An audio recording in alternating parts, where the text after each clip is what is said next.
Do you like your games blocky, or even a complete polygonal mess?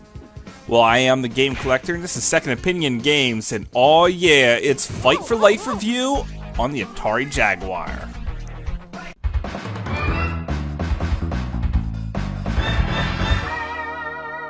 Second Opinion Games. Well, to get this out of the way, Fight for Life was definitely the Atari Jaguar's answer to Virtua Fighter. Virtua Fighter on the Saturn or the 32X. Well, it's definitely better than the Genesis version, and graphically it doesn't quite hold up to the Saturn version. It's about on par with the 32X version.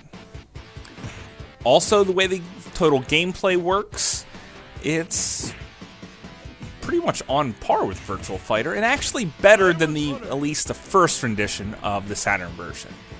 So, take a look at it, man. It is crazy blocky, the colors seem a little wonky, and just a handful of characters to choose from, which was pretty par for the time. However, I have a rule with sports games and fighting games, and that is the more time you put in, the more enjoyment you're going to get out of it. The first 2 hours I spent with Fight for Life, I thought this game was total garbage. I thought it was broken, and I couldn't figure out exactly what to do. However, the more time I spent with it, the moves I was pulling off, and sometimes even some combos, I realized that this is a pretty deep fighting game. I really like this slide move, and if you can lure people to the side, you could do a slide move where then they'll jump over you and pretty much kill themselves. You could also do shoves and throws, or just lay down a bunch of punches and kicks. There is tons of moves in this game, and that's really where the game shines, is all the moves.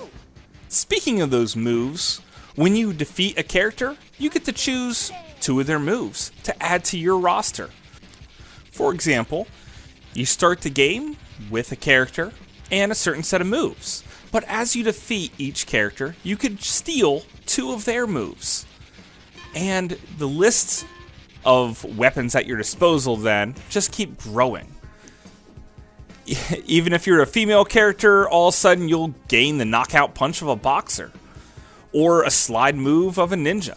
Overall, all the sound effects are very serviceable. There's a pretty cool animation after you win a fight with some decent voice sampling. The music is pretty good as well, although it is a little bit quiet at spots. But the story is really where the game shines. All these fighters from around the world all died on the exact same day. Then they get sent to essentially hell, where they have to fight for their chance to come back to life. If they win, well, they get to fight the son of the devil. And if they beat that, you get the son of the devil's second form. Win the complete game, and you'll find out it's all just a lie. Yeah, who would have thought the devil would lie to you and basically send you to hell anyway? That is freaking amazing. The story in this game is incredible. And matter of fact, this game is really not that bad. I heard a lot of people call it a blow-by-blow slugfest. No, it's a game of hardcore strategy and knowing when to use your special moves. Yeah, you can run in for a quick punch, but it's also a bit of a defensive game too. If someone runs in close, you have a little bit of lag before you could throw that punch, and leaves you wide open for disaster. Playing against a computer or playing against a friend, you're going to use completely different techniques. And there's also the camera to worry about.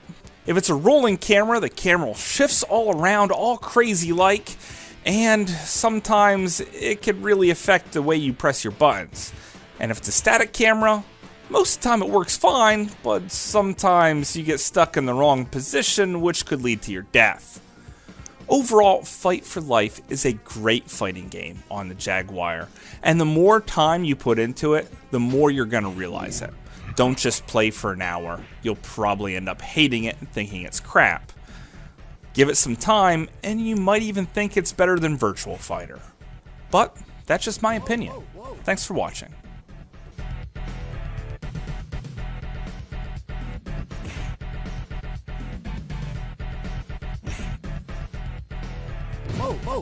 Hey, if you like this review, please subscribe. I am trying to work my way through every single Atari Jaguar game, and I'm getting relatively close. I'm probably about 3/4 of the way through them now. So, check my back catalog, and also I have plenty more games in the works. It's just, it's kind of hard to get them done. So, thanks again, guys.